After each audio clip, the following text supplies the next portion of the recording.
Hi കൂട്ടുകാരെ, ഇതെന്നാന്നറിയാമോ? കുടപ്പൻ. അപ്പോൾ ഞാനിത് കുടപ്പൻ കുരുകുരാന്നരിഞ്ഞ് വെളിച്ചെണ്ണ തിരുമ്മി ഉപ്പും തിരുമ്മി ഒരമുക്കാൽ മണിക്കൂറായിട്ട് വെച്ചേക്കണം. അപ്പോൾ അത് തോരൻ വയ്ക്കാമെന്ന് വിചാരിച്ചിട്ടാണ്. അപ്പോൾ ആദ്യം ചെയ്യേണ്ടത് വെളിച്ചെണ്ണ ഒഴിക്കുക, കടുക് പൊട്ടിക്കുക. കടുക് പൊട്ടിക്കഴിയുമ്പോൾ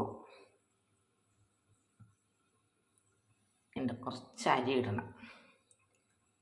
അപ്പോഴത്തേക്ക് ഞാൻ കുറച്ച് കാന്താരിമുളക്, കുറച്ച് ചുവന്നുള്ളി, വെളുത്തുള്ളി ഇതൊക്കെ ഒന്ന് ചതച്ചുകൊണ്ട് വരട്ടെ കേട്ടോ.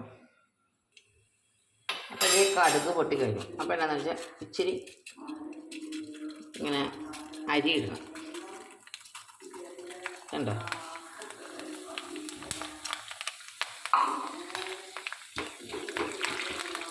അരി ഒന്ന് വറുത്ത് കഴിയുമ്പോൾ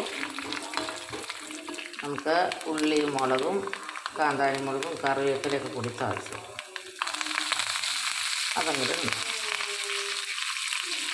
അതങ്ങോട്ട് നന്നായിട്ടൊന്ന് മൂക്കട്ടെ കേട്ടോ.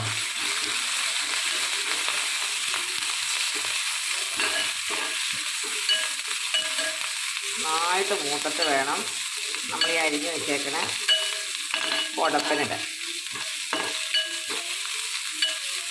ശരിക്കും അങ്ങ് മൂക്കട്ടെ കേട്ടോ. കുറച്ച് നല്ല മൂത്ത മണം വന്നു.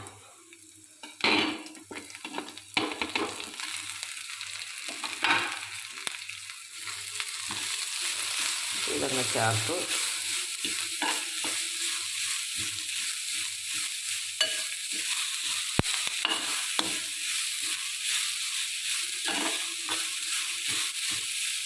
ഇത് വറുത്തോണ്ടിരിക്കുമ്പോൾ ഇനി ഇതൊന്ന് കുറച്ച് വെച്ചിട്ട് സ്ലിമ്മിൽ വെക്കട്ടെ കേട്ടോ.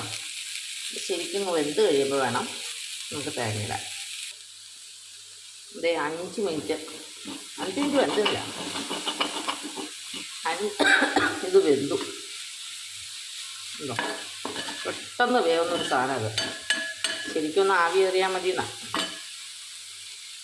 അതനുസരിച്ച് തേങ്ങ കൂടി ഇടുക. തേങ്ങ കൂടി ഇട്ടാൽ നമ്മൾ മൂടി വയ്ക്കുക. ഒരു 2 മിനിറ്റും കൂടെ മൂടി വയ്ക്കുക.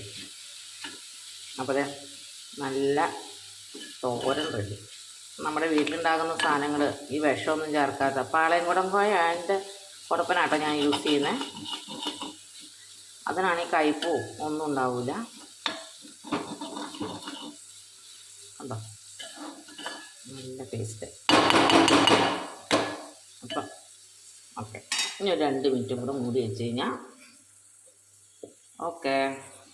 ചിക്കൻ ഫ്രൈ ചെയ്തുകൊണ്ടിരിക്കുക, പച്ച കുരുമുളക് ഇട്ട്. ഇതിൻ്റെ റെസിപ്പി ഒരു ദിവസം വേറെ ദിവസം പറഞ്ഞുതരാം കേട്ടോ. ഓക്കെ.